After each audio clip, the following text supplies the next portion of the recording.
Hello everyone, welcome to our channel Karwa of stock market. मैं हूं आपकी दोस्त नीलम शर्मा। तो इस वीडियो में हम लोग कवर करेंगे गुजरात फ्लोरोकेमिकल लिमिटेड के बारे में। बहुत ही बेहतरीन शानदार कंपनी है और काफ़ी अच्छा इसमें करेक्शन भी देखने को मिला है। टेक्निकल्स में हम लोग देखेंगे कंपनी में कौन से लेवल पे लेना चाहिए इसको। ये कंपनी की वेबसाइट है। अगर आप देखेंगे इसके प्रोडक्ट्स तो यहाँ पे अलग अलग टाइप के यहाँ पे प्रोडक्ट्स दिख जाएंगे। स्पेशलिटी केमिकल में, फ्लोरोपॉलीमर्स में, फिर यहाँ पे रेफ्रिजरेंट में, केमिकल्स में कौन-कौन से केमिकल ये बनाती है, सारी चीज़ें आपको ये वेबसाइट पे दिख जाएँगे। अभी हम लोग कंपनी का ओवरव्यू देख लेते हैं। कंपनी आती है आईएनओएक्स गुजरात फ्लोरोकेमिकल लिमिटेड के अंडर आती है ये, ठीक है? और इसका जो आप देखोगे तो 2 सेगमेंट में डिवाइडेड है, केमिकल्स में और रिन्यूएबल में।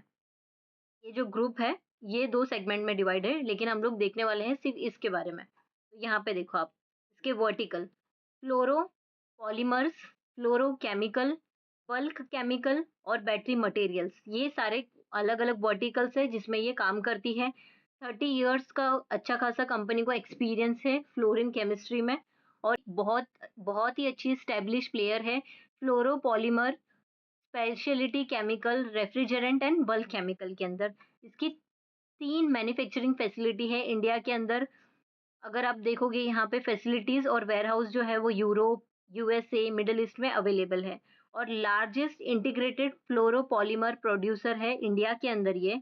और among the top few globally ये कंपनी काम करती है। मेजर सप्लायर है ये fluoropolymer to Europe and USA में। यहाँ पे हम लोग बैटरी मटेरियल और फिर यहाँ पे देखेंगे तो developing chemical and fluoropolymer for EV ESS batteries के लिए ये बनाती है। अंडर 100% सब्सिडरी कंपनी है इनकी, जो कि आती है ईवी के अंदर। और solar panel, hydrogen fuel cell, ये भी इनके पास 100% सब्सिडरी कंपनी है। यहाँ पे इस इमेज में आप देखोगे तो फ्लोरोपॉलीमर्स वर्टिकल जो है, उनके प्रोडक्ट्स यहाँ पे ऊपर हाइलाइटेड है। जो डार्क ब्लू में है ये इनके प्रोडक्ट्स हैं और वो प्रोडक्ट कौन-कौन से एप्लीकेशंस में यूज़ होते हैं, ये यहाँ पे उसकी पूरी लिस्ट दी गई है। तो आप ये चाहिए तो वीडियो पॉज़ करके आप देख सकते हो ये सारी चीज़ें। सिमिलरली यहाँ पे फ्लोरोकेमिकल का वर्टिकल और ये प्रोडक्ट्स है एचएफ बेस्ड, टीएफई बेस्ड, ये सब प्रोडक्ट्स है और वो प्रोडक्ट्स कौन-कौन से एप्लीकेशन में यूज़ होते हैं यहाँ पे लिस्ट दी गई है इसकी। देन यहाँ पे बल्क केमिकल वर्टिकल, तो प्रोडक्ट ये है जो कॉस्टिक सोडा, यहाँ पे अलग-अलग इनके प्रोडक्ट है और वो कहाँ पे यूज़ होते हैं उनके एप्लीकेशंस यहाँ पे दिए गए हैं। सिमिलर फिर ये कंपनी ईवी पे भी अभी काम करना स्टार्ट किया है, तो uniquely position in the global EV ESS value chain के अंदर। ये बैटरी मटेरियल्स बनाती है, इलेक्ट्रोलाइट्स, बिंडर्स, कैथोड एक्टिव मटेरियल, ये सारे काम ये कंपनी करती है। रिसर्च डेवलपमेंट में भी इनकी काफ़ी अच्छी स्ट्रॉन्ग टीम है, यहाँ पे आप देख सकते हो। हम लोग कंपनी का टेक्निकल्स देख लेंगे यहाँ पे। तो फ्लोरोकेमिकल का वीकली चार्ट मैंने ओपन किया है। अगर आप देखोगे यहाँ पे कंपनी में बहुत ही शानदार करेक्शन आया है। ये गया था, इसका प्राइस देखोगे तो 4880 रुपीज़ पे मिल रहा था। अब ये आ गया है, यहाँ पे आप देखोगे 3385 पे, ऑलमोस्ट 30% का इसमें करेक्शन आया है। लेकिन मुझे ऐसा लगता है कि इसको और थोड़ा वेट करना चाहिए और इस लाइन को इसको अगर ये टच करता है, हो सकता है कि ये यहाँ पे थोड़ा-सा कंसोलिडेट करे जैसे इधर किया था इसने। आप देख सकते हो यहाँ पे, जैसे इधर पे इसने कंसोलिडेट किया था, साइडवेज़ पे गया था, वहाँ पे मेबी यहाँ पे आने के बाद में थोड़ा-सा साइडवेज़ जा सकता है। लेकिन मुझे ये एक बहुत अच्छी अपॉर्च्युनिटी दिखती हुई नज़र आ रही है। अगर इस लाइन को वो ब्रेक करता है, तो बहुत ज़्यादा चांसेस है कि वो 2800 के लेवल पे मिले। लेकिन अगर ये ब्रेक करता है तो, ये लाइन को अगर इसने देखेंगे हम लोग, ये लाइन को ब्रेक कर पाता है या नहीं कर पाता है।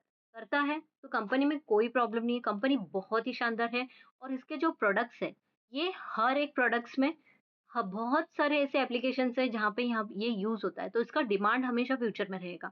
और कंपनी ईवी पे भी बहुत ज़्यादा फोकस कर रही है, जिसके लिए भी केमिकल्स लगते हैं, राइट? बैटरीज़ के अंदर। ईवी के ऊपर भी बहुत ज़्यादा इसका फोकस्ड है। इसके लिए मैं कह रही हूँ कि ये कंपनी को अपने रडार में रखिए और आप यहाँ पे अगर आता है तो थोड़ी-सी क्वांटिटी बाय करो, अपने पैसे को डिवाइड करो 4 हिस्सों में। पहला हिस्सा, अगर आपको लगता है कि अगर आपसे अपॉर्च्युनिटी मिस हो जाएगी तो आप 3196 रुपीज़ पे उसका फर्स्ट हिस्सा जो है, पार्ट है, उससे इन्वेस्ट कर दो। फिर अगर ये लाइन को ब्रेक करके यहाँ पे जाता है, तो आप चाहिए तो यहाँ पे 2800 के लेवल पे ले लो। अगर वो लेवल भी ब्रेक करता है, तो इस लेवल पे आप थर्ड इन्वेस्टमेंट कर सकते हो। 2480 जो कि आना बहुत ज़्यादा मुझे मुश्किल लग रहा है, जब तक कंपनी के अंदर कोई प्रॉब्लम नहीं है, तब तक शायद से डिफ़िकल्ट है आना इस लेवल पे। कोई भी तो अगर आपको लगता है कि कंपनी बहुत ज़्यादा अच्छी है, आप ये वीडियो के अलावा खुद से भी एनालिसिस कीजिए, न्यूज़ जाके देखिए कि क्या प्रॉब्लम है, क्या प्रॉब्लम नहीं है, कोई लेटेस्ट अपडेट है क्या, वो सब चीज़ें देखिए क्योंकि ये कंपनी का जो प्राइस है, थोड़ा वो कॉस्टली है। तो आपको बहुत ज़्यादा क्वांटिटी ले नहीं पाओगे, तो जैसा अगर आपको लगता है कि जितने सस्ते पे ये मिलेगा, वो लेवल आपके लिए बहुत ज़्यादा अच्छा है क्योंकि अगर आपने इस लेवल पे ले लिया, सारे पैसे डाल दिए, तो एवरेजिंग के लिए आपको बहुत ज़्यादा पैसा लग जाएगा। इसके लिए आप थोड़ा-थोड़ा पैसा यहाँ पे इन्वेस्ट कीजिए, यहाँ पे आके रुक जाना आप। यहाँ पे आने के बाद में अगर वो गिरता भी है, तो भी इसमें एंट्री मत लेना। क्यों? फिर आप इसको लॉन्ग टर्म के लिए रख दीजिए, आपको ये डेफ़िनेटली गारंटीड बहुत अच्छा रिटर्न बना के देगा।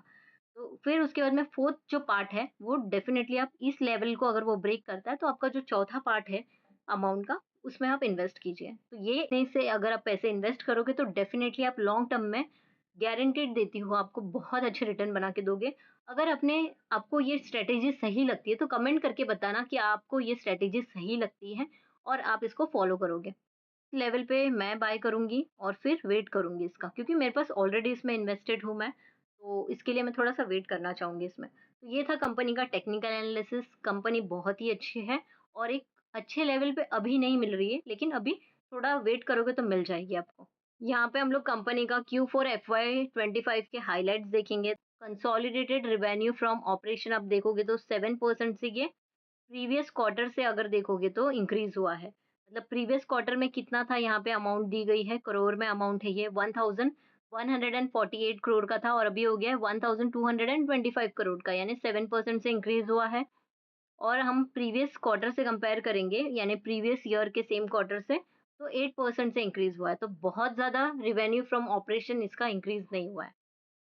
देन यहाँ पे एबिडा और एबिडा मार्जिन देख लेंगे तो ये क्वार्टर ऑन क्वार्टर है और ये फुल ईयर का है, यानी कि Q4 FY24 और Q4 FY25। तो ईयर ऑन ईयर तो कंपनी ने 28% का काफ़ी अच्छा यहाँ पे रिटर्न दिया है, यहाँ पे एबिडा जनरेट किया है और मार्जिन भी 21% से 25 पे चला गया है। लेकिन प्रीवियस क्वार्टर से कंपेयर करेंगे तो प्रीवियस Q3 FY25 में 294 का एबिडा था यहाँ पे और अभी 305 का हो गया था Q4 FY25 में। और मार्जिन भी देखेंगे इसका एबिडा मार्जिन तो ये भी 26 से 25 का हो गया। तो कंपनी का हम लोग क्वार्टर ऑन क्वार्टर देखेंगे तो काफ़ी अच्छा है। Consolidated profit after tax and profit after tax margin देख लेंगे यहाँ पे, तो यहाँ पे 52% से प्रीवियस क्वार्टर से इंक्रीज हुआ है, यानी कि Q3 FY25 में 126 का यहाँ पे पैट था, यानी कि प्रॉफिट आफ्टर टैक्स था। अब हो गया है 191 का, तो यानी कि 52% से अच्छा खासा ये इंक्रीज हुआ। और मार्जिन भी देख लेंगे यहाँ पे, प्रॉफिट आफ्टर टैक्स मार्जिन 11% का था और अभी 16% का हो गया, तो ये भी कंपनी का बहुत अच्छा है। देन यहाँ पे हम लोग प्रीवियस क्वार्टर से कंपेयर करेंगे तो ये भी आप देख सकते हो 89% का यहाँ पे profit after tax previous quarter से कंपेयर करेंगे तो जनरेट किया है और 9% का मार्जिन था यहाँ पे प्रॉफिट आफ्टर टैक्स का और वो 16% पे आ गया। तो कंपनी ने बहुत ही शानदार यहाँ पे प्रॉफिट आफ्टर टैक्स मार्जिन और प्रॉफिट आफ्टर टैक्स जनरेट किया है। अब यहाँ पे देखेंगे बिजनेस वर्टिकल में फ्लोरोपॉलीमर्स के अंदर। तो फ्लोरोपॉलीमर्स के अंदर रिवेन्यू तो कंपनी का 10% से इंक्रीज हुआ है प्रीवियस क्वार्टर से एंड फुल क्वार्टर से देखेंगे Q4 FY24 और Q4 FY25 से तो 11% से, तो इसमें कोई प्रॉब्लम नहीं है, ये बहुत ही अच्छे से इंक्रीज हुआ है। देन फ्लोरोकेमिकल का भी देखेंगे तो रेवेन्यू 11% से इंक्रीज हुआ है प्रीवियस क्वार्टर से एंड फुल ईयर का अब यहाँ पे देखेंगे तो 8% से इंक्रीज हुआ है, तो इसमें भी कोई प्रॉब्लम नहीं है। प्रॉब्लम यहाँ आया है बल्क केमिकल में। अब ये वाला प्रॉब्लम क्या हुआ था, तो ये जो इंसिडेंट हुआ था CMS1 प्लांट इन दहेज जो कि गुजरात में आता है, तो 2024 दिसंबर में इस कंपनी में बहुत बड़ा प्रॉब्लम हुआ था जिसकी वजह से एक डिस्ट्रप्शन आ गया है ऑपरेशन लीडिंग्स टू 15% का प्रोडक्शन जो है वो लॉस में गया है। और ये क्या हुआ है इसकी वजह से नेगेटिव इम्पैक्टेड फाइनेंशियल परफॉर्मेंस में नेगेटिव इम्पैक्ट पड़ा है और इसकी वजह से यहाँ पे क्वार्टर ऑन क्वार्टर और ईयर ऑन ईयर कंपनी के नंबर्स डाउन हुए हैं। कंपनी का फाइनेंशियल ट्रेंड देख लेंगे, जहाँ पे हम लोग फुल ईयर का नंबर्स देखेंगे। तो यहाँ पे इस स्क्रीन पे आप ध्यान से देखो, एनुअल है ये, revenue, EBITDA, profit after tax, trend क्या है। ऑपरेटिंग रेवेन्यू कंपनी का यहाँ पे डोमेस्टिक और एक्सपोर्ट का देख लेंगे। तो हम लोगों को क्या देखना है, Q4, Q5, ठीक है। तो यहाँ पे डोमेस्टिक का जो नंबर है इंक्रीज हुआ है, एक्सपोर्ट का भी नंबर यहाँ पे इंक्रीज हुआ है। तो ओवरऑल अगर आप देखते हो, ऑपरेटिंग रेवेन्यूज कंपनी का इंक्रीज हुआ है। देन एबिटडा और एबिटडा मार्जिन देख लेंगे। तो मार्जिन तो कंपनी का FY23 में बहुत अच्छा था, FY24 में बहुत ही खराब हो गए, लेकिन अभी FY25 में कंपनी ने मार्जिन इंक्रीज किया है, एबिटडा भी बहुत ही शानदार है इसका। प्रॉफिट आफ्टर टैक्स देख लेंगे और प्रॉफिट आफ्टर टैक्स मार्जिन देख लेंगे यहाँ पे। तो यहाँ पे क्यों FY24 में ये कम था, और आप देखोगे तो यहाँ पे परसेंटेज भी कम था, मार्जिन जो है वो भी कम था, लेकिन अभी ये दोनों भी इंक्रीज हो गया। ओवरऑल अगर हम लोग फाइनेंशियल ईयर FY24 से FY25 को कंपेयर करते हैं, तो कंपनी के नंबर्स काफी शानदार आए हैं यहाँ पे। सिमिलरली कंपनी का हम लोग ROCE, ROE, working capital and capex देख लेंगे। तो पहले हम लोग कंपनी का यहाँ पे देखेंगे कैपेक्स। तो ये गुजरात फ्लोरोकेमिकल लिमिटेड और यहाँ पे ईवी, दो सेगमेंट में काम कर रही है अभी ये। तो आप देख सकते हो यहाँ पे FY25 में गुजरात फ्लोरोकेमिकल का कितना था, 550, ठीक है, और ईवी का हो गया 575। FY26 का जो प्लानिंग है यहाँ पे देखो 400 हो गया, और ईवी में इनका ज्यादा फोकस्ड है। ROCE कंपनी का यहाँ पे FY23 में बहुत अच्छा था, फिर कम हुआ, लेकिन अभी इसका जो ग्राफ है वो अप जाता हुआ नजर आ रहा है, यानी कि कंपनी का ROCE, ROE दोनों बहुत अच्छा है, इंक्रीज होते जा रहा है। यही एक कंपनी के लिए पॉजिटिव साइन रहती है। अगर आपको कोई भी फंडामेंटल कंपनी ढूंढनी है, तो आप उसका ROCE, ROE, EBITDA, cash flow, ये सारी चीजें जाके चेक करोगे ना, तो आपको समझ में आएगा कि कंपनी अच्छी है या नहीं है, उसमें कर्जा कितना है वो जाके चेक करो। वैसे ही कंपनी का ये दोनों अच्छा है। वर्किंग कैपिटल डे भी कंपनी का काफी अच्छा है। यहाँ पे हम लोग देख लेंगे कंपनी का कंपाउंडेड सेल्स ग्रोथ, 3 इयर्स का बहुत ही कम है, यहाँ पे 6% का। ट्रेलिंग 12 मंथ का आप देखोगे तो 11% का है, ठीक है, लेकिन 11% भी बहुत ही ठीक है, बहुत ज्यादा खराब नहीं है, एक एवरेज परसेंटेज है। तो सेल्स तो काफी अच्छा है। प्रॉफिट भी देख लेंगे हम लोग, तो प्रॉफिट भी कंपनी का यहाँ पे ट्रेलिंग 12 मंथ का 24% का है, ये भी काफी शानदार है। 3 इयर्स में कुछ ज्यादा नहीं दिया है इसने, लेकिन ट्रेलिंग 12 मंथ में काफी अच्छे इसमें प्रॉफिट दिख रहे हैं। बैलेंस शीट देख लेंगे हम लोग, तो कंपनी का जो इक्विटी कैपिटल है सेम है, कोई चेंजेस नहीं। रिजर्व्स देख लेंगे, रिजर्व्स कंपनी के कंटिन्यूसली इंक्रीज होते जा रहे हैं, और यहाँ पे आप देख सकते हो 7,242 करोड़ का हो गया है। बोरोइंग यहाँ पे देखेंगे, तो बोरोइंग यहाँ पे आप देखो थोड़ी सी यहाँ पे कम थी, फिर इंक्रीज हुआ, अब वापस से बोरोइंग थोड़ा कंट्रोल किया है इन्होंने। टोटल लाइबिलिटी कंपनी की इंक्रीज हो गई है, टोटल असेट भी इंक्रीज हो गया है, और सबसे अच्छा यहाँ पे देखोगे तो कंपनी ने इन्वेस्टमेंट किया है 290 करोड़ का, जो कि काफी पॉजिटिव साइन है कंपनी के लिए। सबसे इंपॉर्टेंट पार्ट है कैश फ्लो। कैश फ्लो में हमें हमेशा देखना है, ये पॉजिटिव में रहना चाहिए और ये इंक्रीज होते रहना चाहिए। और ये कंपनी का कैश फ्लो में आप देखोगे, operating activity, cash from operating activity, ये पॉजिटिव में रहना चाहिए। तो यहाँ पे क्या पॉजिटिव में है, हाँ है, लेकिन पहले के कंपैरिजन में कम हो गया है, ठीक है, लेकिन पॉजिटिव में है, नेगेटिव में नहीं है, तो ये अभी ठीक है। कंपनी कैश बना रही है ऑपरेटिंग एक्टिविटी से। अभी इन्वेस्टिंग एक्टिविटी में देखेंगे, तो इन्वेस्ट कर रही है, नेगेटिव में है, यानी कि कंपनी बहुत सारी चीज़ों में इन्वेस्ट कर रही है, कुछ प्रॉपर्टी खरीद रही है, कुछ टूल खरीद रही है, या फिर कैपेक्स कर रही है, तो वो इसमें आ जाता है इन्वेस्टिंग। और यहाँ पे फाइनेंसिंग एक्टिविटी, कंपनी किसी चीज़ को फाइनेंस कर रही है, जैसे कि कोई नया जॉइंट वेंचर ले रही है, उसमें पैसे डाल रही है, तो वो हो गया फाइनेंसिंग एक्टिविटी। या फिर डिविडेंड दे रही है, या फिर कोई लोन ले रही है, तो यहाँ पे यहाँ पॉजिटिव दिख रहा है यहाँ पे, ठीक है। तो कंपनी का नेट कैश फ्लो, इसको तीनों को कंबाइन करेंगे तो ये आता है 24 का, तो ये भी काफी शानदार है। यहाँ पे देखेंगे रेशियोज, तो डेटर डे आप देखो 92 का हो गया है, ये एक नेगेटिव साइन है। डेटर डे कम होते रहना चाहिए, और कम बहुत ज्यादा कम नहीं होना चाहिए, लेकिन यहाँ पे थोड़ा सा इंक्रीज हो गया है। इन्वेंट्री डे देखेंगे, तो इन्वेंट्री डे कंपनी का यहाँ पे इंक्रीज हो गया है। डे पेएबल यहाँ पे इंक्रीज हो गया है। कैश कन्वर्जन साइकिल कंपनी का इंक्रीज हो गया है यहाँ पे।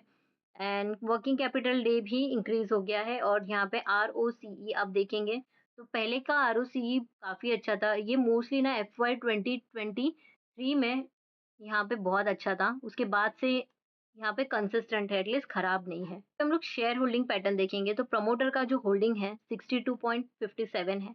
बहुत ही अच्छा है, यहाँ पे प्रमोटर के पास शेयर्स हैं। एफआई का देखेंगे तो एफआई ने इसके अंदर थोड़ा ऐड किया है। यहाँ पे कम किया था, फिर से इन्होंने ऐड किया है, 4.63% का हो गया है। डीआई का देखेंगे तो डीआई ने इसके अंदर ऐड किया है, यानी कि एफआई और डीआई दोनों को भी ये एक प्राइस सही नज़र आ रही है, इसके लिए इन्होंने इन्वेस्ट किया है। तो ये एक बहुत बड़ा पॉजिटिव साइन है कि एफआई और डीआई दोनों ने भी इसमें इन्वेस्ट किया है। क्योंकि वो लोग अगर इन्वेस्ट करते हैं तो वो हमसे भी ज़्यादा बहुत ही अच्छे से डिटेल में एनालिसिस करते हैं, फिर ही जाके इसमें इन्वेस्ट करते हैं। तो अगर एफआई, डीआई इसके अंदर है, तो बहुत अच्छा पॉजिटिव साइन है। आपको ये कंपनी अगर इसने बहुत अच्छा एक लेवल बना दिया, बॉटम बना दिया, तो अब डेफ़िनेटली इसको मिस मत करना। एग्ज़ैक्ट बॉटम आपको कभी नहीं मिलेगा, किसी से भी नहीं मिलेगा।